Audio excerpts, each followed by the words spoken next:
se preguntará cuál será la diferencia entre la diabetes y la resistencia a la insulina, ¿verdad? Bueno, no se preocupe que ahorita vamos a ir de dudas, porque también yo tengo esa duda. Así es que está con nosotros mi querido Jorge Alberto Gómez Pérez. ¿Cómo estás, doctor? Muy bien, muchas gracias, Sergio. Bienvenido con nosotros. Un placer tenerte. Al Para contrario, platicar de tu es mío. especialidad. Miren más, gracias por el desayuno, ¿verdad? Sí, hombre. Pásame un tenedor, por favor, ahí. Perfectamente, ahí está su asuntera disponibilidad.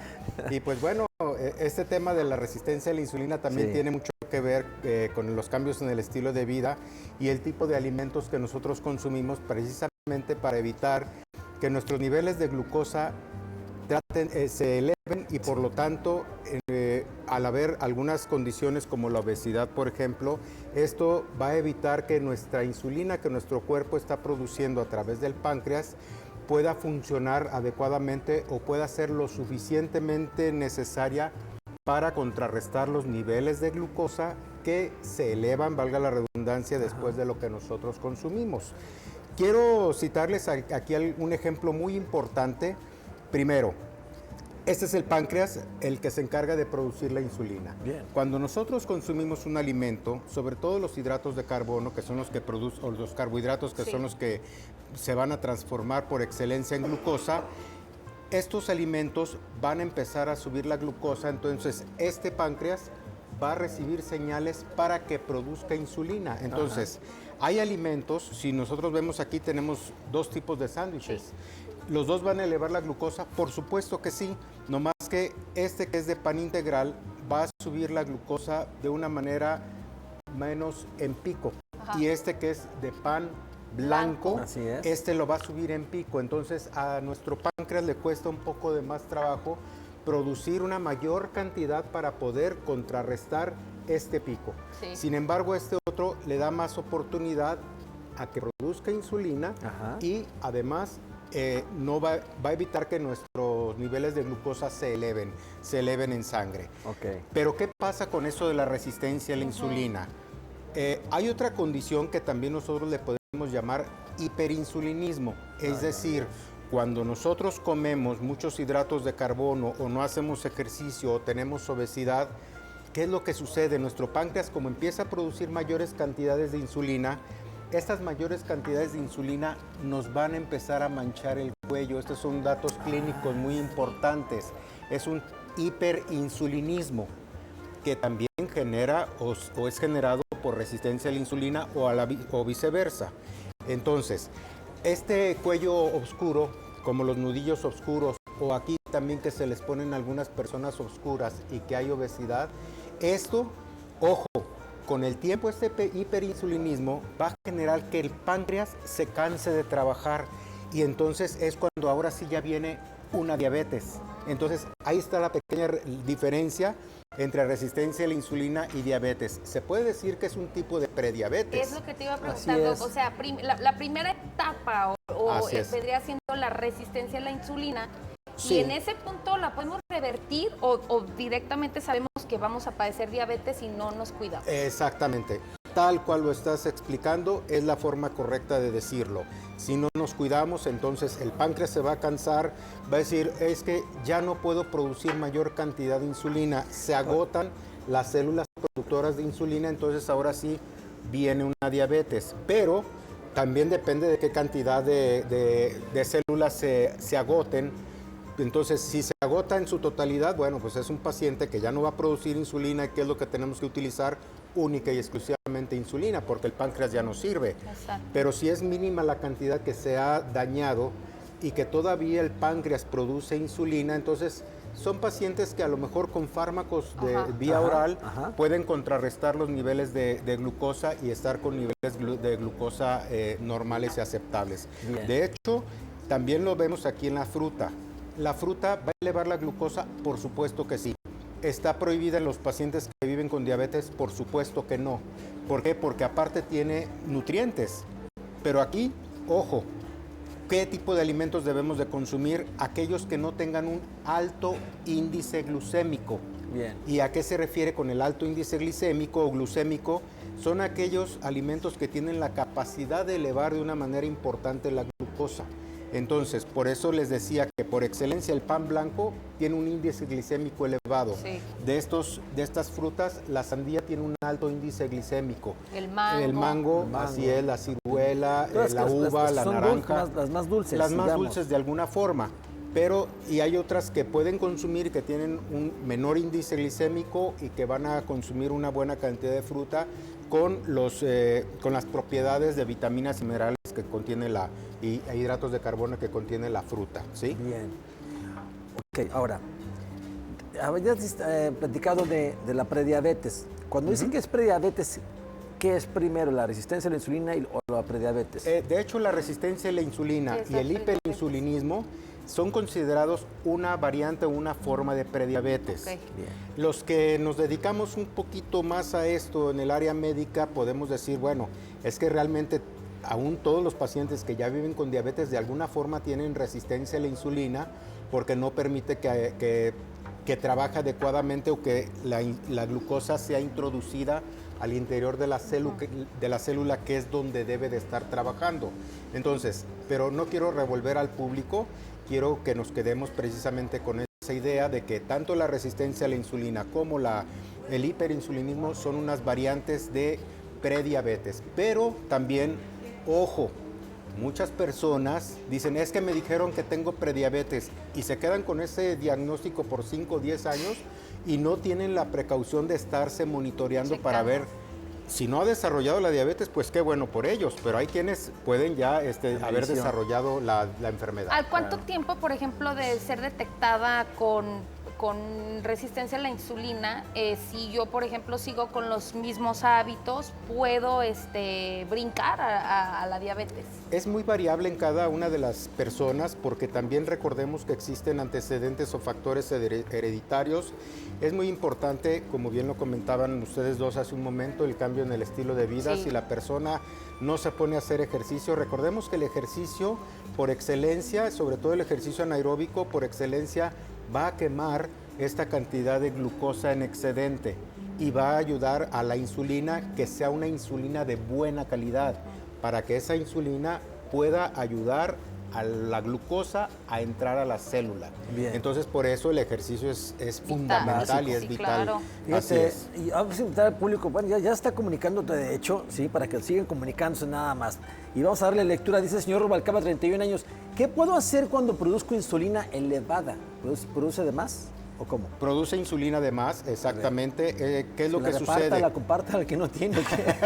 No, mira, es que es un excelente comentario, una excelente pregunta porque es lo que les comentaba. Llega un momento en que su páncreas se va a cansar de tanto estar produciendo insulina y entonces va a dejar de producirla y ahora sí viene una diabetes de una manera irreversible o a veces es una diabetes totalmente descompensada y que son pacientes que, si bien es cierto, iban a controlarse con tratamiento oral, después ya no va a poder ser posible.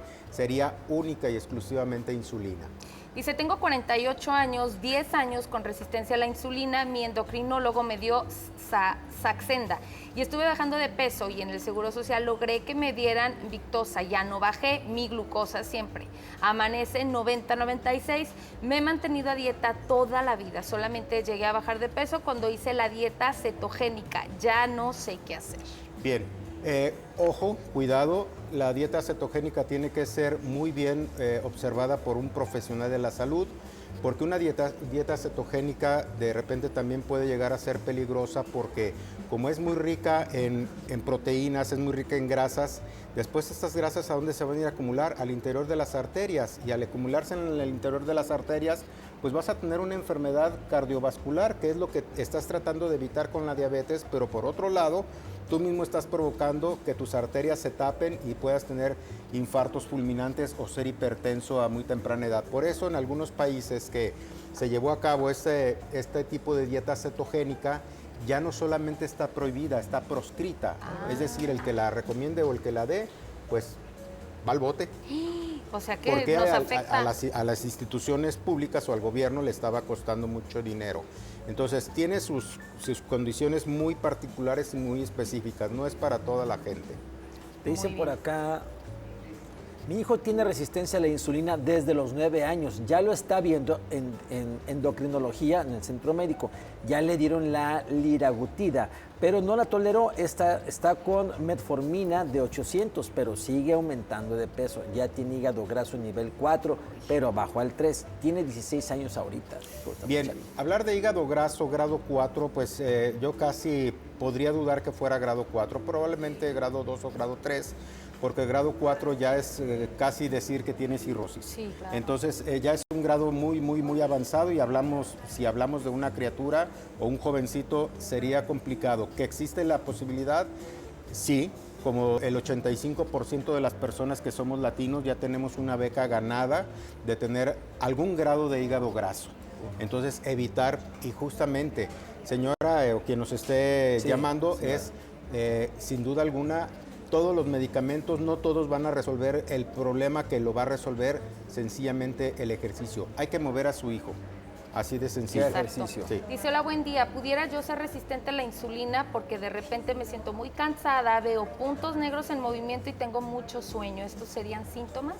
Sí pueden ser síntomas, pero aquí es bien importante. Pues hay que hacer una prueba muy sencilla en la cual hay que ver si de veras hay resistencia a la insulina, hiperinsulinismo o ya es una diabetes franca.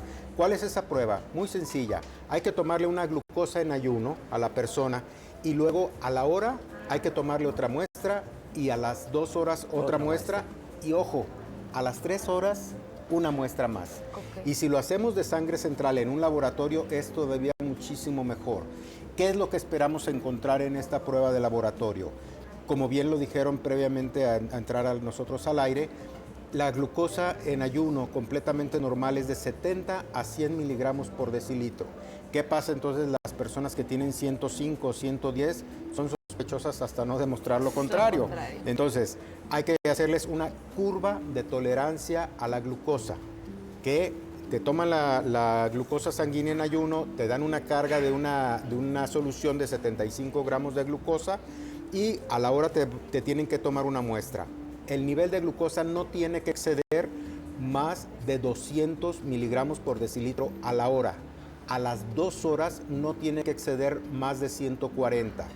Pero ojo, si la persona en ayuno tuvo más de 126, pues definitivamente ya estamos hablando de una diabetes. Si se lo volvemos a checar en otro día aleatorio y en ayuno nos vuelve a sacar esa cantidad, pues ya estamos hablando de diabetes. Pero regresando a lo que era la curva de tolerancia a la glucosa, a las 3 horas una persona podemos pensar que la glucosa puede seguir alta y no. La glucosa se supone que ya, si su páncreas funciona bien, ya debió haber llegado a los 100, 110 y está aceptable. Pero hay personas que pueden llegar incluso a tener hipoglicemia, 65 de glucosa. ¿Y qué nos dice ahí? Esta persona trae un hiperinsulinismo, trae una resistencia a la insulina y esto puede llegar a ser una prediabetes. Por eso yo siempre les digo, tenemos que hacer la prueba basal, 1, 2 y 3 horas para que así la pidan. Prueba basal. Prueba de curva de tolerancia a la glucosa. Esa es la estándar de oro para poder decir si una persona tiene diabetes o no, o medir sus niveles de insulina en ayuno y también después de haber ingerido alimentos, checarle otra vez la insulina. Nosotros sacamos un índice que es el que nos dice que hay precisamente resistencia a la insulina. Se llama índice de OMA o de HOMA, como quieran decirles, pero esa es también la prueba estándar para decir hay resistencia a la insulina. Dice por acá Esther Hernández, de 82 años, para que se me suba la presión debo comer chocolate. ¿Eso me puede causar el azúcar? Miren, sí, por supuesto, y más el chocolate pues tiene un alto índice glicémico. O sea, ella dice cambiar, me imagino que se refiere a dejar el chocolate y comer azúcar. Pero es que es muy diferente si se le baja la glucosa o se le baja la presión. Ajá. Son dos condiciones completamente diferentes. Si se le baja la glucosa, obviamente hay que consumir chocolate o hay que consumir algo dulce. Pero luego también hay personas que después de que se toman el chocolate, hay picos altos de producción de insulina, luego viene una baja de glucosa y luego vuelvo a tomar. Entonces entran en un círculo vicioso en el cual no estoy permitiendo que mi cuerpo, como decimos, agarre la onda para que ahora sí se nivelen los niveles de glucosa. Sí, entonces, es el cuento de nunca acabar. Pero si nos referimos a la presión arterial, algo muy sencillo, aunque no es el tema, lo vamos a comentar. Pueden utilizar suero oral, o si viven con diabetes, hay sueros que no contienen glucosa, y tomarse uno, subir los pies en la cabecera de la cama, en lo que su presión se normaliza. Esa es una medida rápida, como un consejo solamente, pero lo mejor sin duda alguna es que consulten a su médico, ¿no? Perfecto. Ay, tenemos muchas llamadas, doctor. Dice, buen día, saludos para todos. Pregunta, dice, ¿es cierto que si dejo todos los carbohidratos, azúcares y solo consumo proteína, verduras y grasas buenas, ejercicio, buen sueño y poco estrés, en un año se regulan los niveles y me vuelvo más sano o quizá dejo de ser diabético? Cuando ya una persona vive con diabetes, la enfermedad no se cura, solamente se controla. Y también, por qué no decir la realidad y la verdad, hay un momento en el cual crucial, en el cual podemos tomar o detectar al paciente y podemos llegar a tener una reversión de la enfermedad. Pudiera ser revertible cuando la tomamos en un momento casi de inicio. Sí. Pero también hay personas, lo digo con toda claridad y respeto, que hay personas, pacientes míos, que ya no toman ningún medicamento o toman solamente uno, pero sería la mentira más grande que pudieran ustedes escuchar, decir que yo les curé la enfermedad. La verdad es que no. Están bien controlados, y el 90% de ese éxito de que el paciente vive bien controlado, el 90% del paciente, no de nosotros como médicos. Nosotros les damos la herramienta y toda la consejería, pero eso que comenta el paciente tampoco debemos dejar a un lado los hidratos de carbono, porque son importantes, porque es la principal fuente de energía. Sí. Entonces, los carbohidratos o hidratos de carbono que se van a convertir en glucosa, ¿cuáles debemos de consumir? Sobre todo, hidratos de carbono complejos. Aquí tenemos, por ejemplo, este que es integral, simple. Entonces, hay que evitar y hay que consumir integral. Los dos nos van a subir la glucosa, sí, pero de una manera completamente diferente. ¿Qué tipo de fruta? ¿Qué tipo de fruta? Entonces, no es retirar o quitar los hidratos de carbono porque son saludables, y hay que hacer ejercicio, sin duda alguna. Y Jorge, el tema nos tienes así, bien entretenidos, viéndote, mucho público escribiéndonos también, desgraciadamente el tiempo se nos acaba. Yo lo sé. ¿Con qué quieres concluir? Pues, bueno, que se hagan sus exámenes periódicos de laboratorio, consultar a su médico de confianza para que les dé una interpretación, una consejería adecuada, que hagan ejercicio. Eso es lo número 1, la actividad física. La alimentación es el número 2 y los medicamentos es el número 3, si le pudiéramos dar un orden de importancia. Bien. Hagamos ejercicio y comamos un poquito más saludable. Doctor, ¿dónde podemos encontrarte? ¿Alguna red social para que las personas que pues obviamente nos marcaron amablemente también se comuniquen contigo y les puedas dar respuesta, o para que agendes una cita? Llegar las preguntas. Sí, cómo no, con mucho gusto. No sé si por ahí apareció, no he visto ahí el monitor, mi teléfono, y con mucho gusto es el 333-7499-416. Lo repito, 333-7499-416. Lo dejamos con Pina, de todos modos, familia bonita, para que si usted quiere comunicarse con el doctor, lo pueda hacer. Ahorita se los dejamos con Pina. ¿Y sabe qué? Y si se comunica con el doctor y le conteste, le da una orientación, no lo deje ahí. Sí, acuda. Acuda, médico, acuda, que lo atiendan bien la salud.